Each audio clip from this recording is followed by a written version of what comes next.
Hello guys. So இன்றைக்கி அண்ணா சீரியலில் என்ன நடக்குது அப்படின்னு பார்த்தீங்கன்னா, எதிர்பார்க்காத ஒன்று நடந்துச்சு. சந்தோஷமான விஷயந்தான். என்னென்னா வந்து எசக்கி அவங்க அப்பா, ரத்னா அவங்க ஹஸ்பண்ட் வந்து இது மாதிரி கோவிலுக்கு வந்து போகிறாங்க. கோவிலுக்கு போயிட்ட உடனே பாண்டிமா ஆளெல்லாம் அனுப்பிச்சிருப்பாங்கல்ல, அவங்க ஃபாலோ பண்ணுற மாதிரி அப்படி காட்டிகிட்ருப்பாங்க. ஸோ இது சைட்டில் என்ன ஆகும்னா, ஒரு ஒரு அம்மா வந்து வருவாங்க, கையில் விளக்கோட வருவாங்க. இந்தாம்மா நீ தானம்மா எசக்கி, இது மாதிரி வாங்கிக்கோ, இந்த மாதிரி உங்கள் புருஷன் வந்து ஸ்டேஷன்லேருந்து எங்களுக்கு கால் பண்ணி சொன்னாங்க, இந்த மாதிரி கொடுத்துருங்க அப்படின்னு சொன்னாங்க. உடனே எசக்கி அதுக்கு வந்து சந்தோஷமாயிடும்.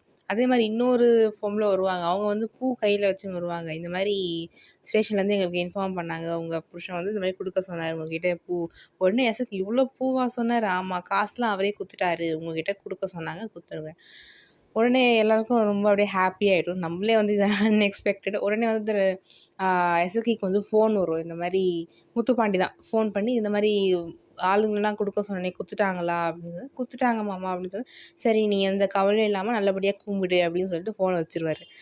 ஏன்டா ஒரு மனுஷன் மாறலாம், அதுக்குன்னு இந்த அளவுக்கா அப்படின்னு இருந்துச்சு. ஸோ அந்த சீன்லாம் நல்லா இருந்தது, பார்த்தாச்சு. அதுக்கப்புறம் என்ன ஆச்சுன்னா, இவங்க எல்லோரும் விளக்கு ஏற்றுவாங்க. அப்போ பாண்டிமா வந்து ஆளுங்களெல்லாம் வச்சு, அப்போ எசக்கி வந்து பிரசாதம் கொடுக்குற டைமில் என்ன ஆகும்னா, வெங்கடேஷும் அப்புறம் ரத்னாவும் வந்து ஸ்கூலுக்கு போகணும் அவசரம் அப்படின்னு சொல்லிட்டு கிளம்பிடுவாங்க. ஸோ எசக்கி மட்டும் தனியாக இருப்பாங்க. அந்த கேப்பில் வந்து கடத்திடுவாங்க. கடத்தும் போது எசக்கி கத்தது கேட்கக்கூடாதுன்னு பாண்டி வந்து பெல் அடிப்பாங்க. அது ஓகே, அப்படி போகும். அப்புறம் எசக்கியை வந்து கடத்திட்டு காரில் ஏற்றிடுவாங்க. கடத்திட்டு வந்து அப்புறம் எசக்கி ஃபோன் மட்டும் பாண்டிமா அந்த மாதிரி வாங்கி வச்சுப்பாங்க. இந்த மாதிரி இதால் தான் வந்து சவுந்தர பாண்டி வந்து சாக போகிறான், ஒன்று அவன் மகன் கையால் இல்லை மருமகன் கையால் அப்படின்னு சொல்லிட்டு முடிச்சிருப்பாங்க. அவ்வளோதான்.